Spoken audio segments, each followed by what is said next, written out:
News Network FNN, Bang Edi Channel. Di sebelah saya si manusia merdeka, walaupun saya nyontek pura-puranya berusaha. Muhammad Said Didu. Bang, kita di mana sekarang nih, Bang? Sekarang kita berada di Desa Lontar. Desa Lontar. Desa Lontar, Kecamatan Kemiri. Ini kecamatan ke-6 dari rencana 7 kecamatan yang akan dijadikan proyek Pantai Indah Kapuk 2 Di Tangerang, Banten. di Tangerang, Banten, Pantai Utara, Tangerang. Nah, satu kecamatan lagi sana adalah Kronjo.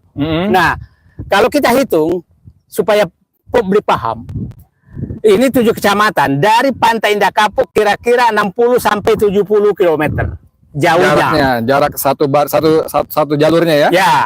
Nah, kalau diambil itu dan dia kira-kira dari pantai sana sampai ke yang dibebaskan itu 20 km. Berarti 20 kilo kali 70. Kali 70 kilo artinya ada 140.000 hektar lahan yang akan bisa menjadi lahan milik swasta yang baru dijadikan jadi proyek nasional, proyek strategis PSN, nasional, PSN. Yang diputuskan 2 hari setelah pengumuman dari MK.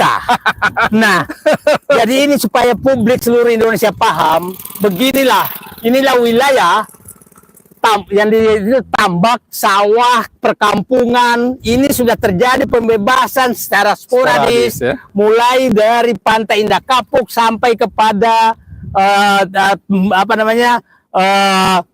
Kronjo sana, kecamatan Kronjo. Mau ke sana ya? Mau ke sana. Mau ke sana. Nah, ada 7 kecamatan nih. 7 kecamatan sampai 34 desa. 34 desa yang akan kena proyek strategis Pantai Indah Kapuk 2.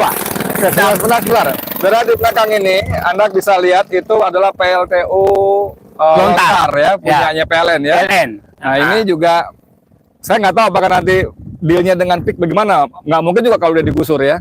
Tapi menarik adalah bahwa seperti cerita tadi kita udah ngobrol-ngobrol dengan beberapa tanda kutip korban atau calon korban dengan para petambak dan petani. Mereka ada modus-modusnya. Abang bisa bantu cerita sebentar kepada penonton Bang Edi Channel, modus-modus bagaimana pengusaha ini mengambil secara paksa lahan-lahan milik rakyat yang melalui tadi sporadis tadi gimana? Saya mendengarkan dari cerita mereka tadi bahwa berbagai bentuk. Berbagai bentuk. Yang pertama itu adalah mengadu sesama rakyat. Yang kedua mengadu sesama keluarga. Dia tahu keluarga yang lemah, maka dia yang dihubungi karena tanah ahli waris. Tanah ahli waris. Orang tuanya ya. Yang ketiga adalah mencoba muncul sertifikat baru. Duplikasi terhadap sertifikat lama. Nah, sehingga menjadi masalah, sehingga terpaksa menjual. Ada lagi modus bahwa dia mau menjual hanya sebagian, tapi karena dia tahu bahwa sebagian ini kurang, maka dipermasalahkan yang lain dan dipanggil oleh polisi untuk seakan-akan ada kasus, maka dia harus lepaskan. Ya, tadi sekarang ada contoh seorang pejabat lah lumayan eselon 2 di daerah itu punya tanah sekian hektar, lalu karena ketakutan segala macam dijual sebagian dari 17 dijual 5 atau 7 maksimal hektar, dan berikutnya ternyata ada apart datang mempersoalkan surat-surat yang dia sisanya itu dikriminalisasi lah, nggak salah segala macam lah, sehingga akhirnya dilepaskan semuanya. Jadi pertanyaannya tadi juga ada seorang ulama anggota MUI pusat ya dikriminalisasi begitu juga, sehingga kita berpikir ini orang-orang yang punya posisi terhormat aja bisa digitukan, gimana rakyat biasa, petani petambak biasa gitu, Bang. Nah, secara fisik di bawah itu banyak sekali yang sudah ditimbun, ditimbun langsung tanahnya, atau ditimbun sumber irigasinya. Kalau dia sawah, maka sawahnya nggak bisa dipakai lagi, atau kampung ditimbun alirannya sehingga menjadi banjir. Itu namanya intervensi fisik. Padahal belum ada angka yang disepakati. Belum ada angka yang disepakati, dua jual beli. Yang menarik juga ada modus dikasih DP, dikasih DP, setelah itu suratnya udah ganti nama atas nama PT. Jadi memang terjadi sangat masif. Ya, bayangkan kalau di lahan hamparan 100.000 hektar itu seperti apa. Dan yang problemnya adalah rakyat nggak bisa ribut karena yang disuruh menjaga penyerobotan tanda kutip penjualan pasar sawit adalah warga di situ juga. Atau aparat desanya. Atau apa? Karena gini, saudara sekalian, tadi kita udah ngobrol dengan sejumlah korban tadi bahwa perusahaan ini mematok harga dari ujung ke ujung rata-rata Rp50.000 per meter.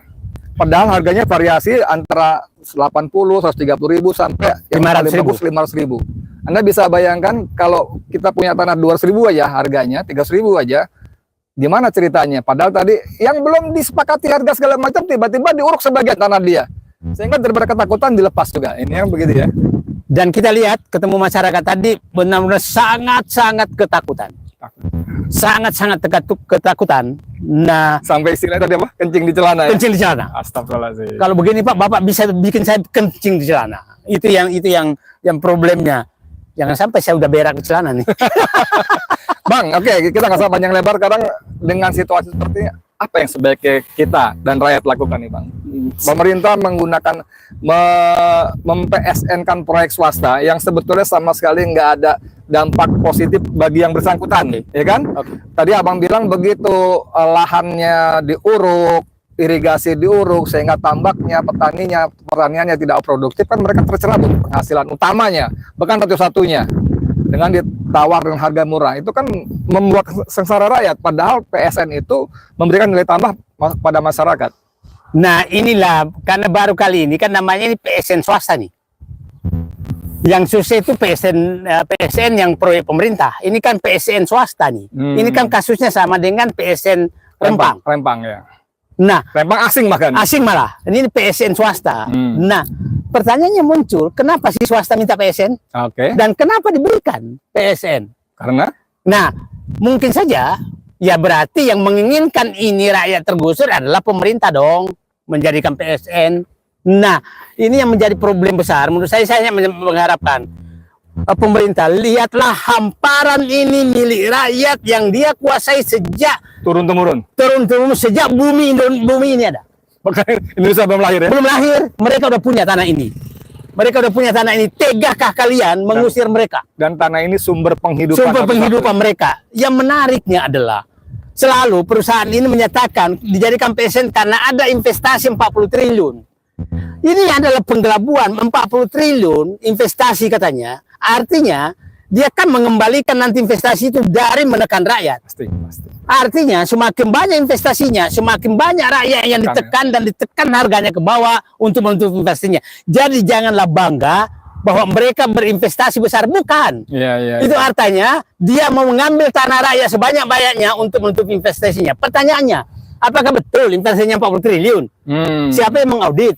Siapa tahu lebih rendah dari itu, cuma menjadi kelayakan. Kalau saya investasi 40 triliun, maka aku butuh 100.000 hektar. Kan kira-kira begitu. Dengan harga 50.000. Ini ngomong-ngomong soal investasi dan luas lahannya. Kalau Abang tadi bilang dengan semakin besar nilai investasi yang diklaim dikeluarkan, maka akan semakin besar lahan yang dibebaskan. Dan dari situ udah selisih harga aja 50.000 ke 200.000 150.000 kan? Jangan sampai 500.000-nya. Nah itu dari sisi nama aja, nah ini persoalan kan, Pantai Indah Kapuk. Sekarang udah sampai Kronjo gitu. Dari namanya, jadi nggak ada batasan. IK itu berapa luas kan? Nah begitu. itu kan nama proyek namanya. Proyek Pantai Indah Kapuk. Jadi bukan lokasi. Nah jadi sekarang bayangkan dari Pantai Indah Kapuk ke Kronjo itu 6 kecamatan dilewati, 35 desa. Di 7 kecamatan 34 desa. 35 desa, tapi namanya tetap ini namanya Pantai Indah Kapuk. Padahal sebenarnya sudah Kronjo, udah mau, udah 7 kecamatan dilewati, tapi dia namanya tetap Pantai Indah Kapuk. Nah, sehingga adalah sangat salah kalau ada yang menyatakan PSN-nya tuh hanya wilayah tertentu. Enggak, nah yang dikasih PSN ke PIK 2. Artinya mulai dari Pantai Indah Kapuk sampai sampai batas. Malah ada berita tadi udah masuk Serang. Tanara tadi ya. Oke gitu. Saudara sekalian, ini beberapa obrolan awal dengan Muhammad Sididu. Saya memang minta kepada beliau, saya mau berkunjung ini nih, ikut. Walaupun pinggang saya masih belum beres nih, jalan pelan-pelan ya, tapi karena ini barang bagus ya, saya kira kita harus suarakan rame-rame supaya pemerintah pinjam, istilah beliau lah, punya nurani lah ya. Bagaimanapun ini tanah rakyat, sumber utama penghasilan mereka. Kalau dirampas dengan cara seperti itu, kemana mereka harus mencari penggantinya? Saya kira gitu. Kita berdoa kepada Allah seperti biasa supaya Allah membantu kita menyelamatkan Indonesia. Amin ya rabbal alamin. Saya Edi Mulyadi untuk FNN, untuk Indonesia lebih baik. Assalamualaikum warahmatullahi wabarakatuh. Waalaikumsalam. Ya, Pak.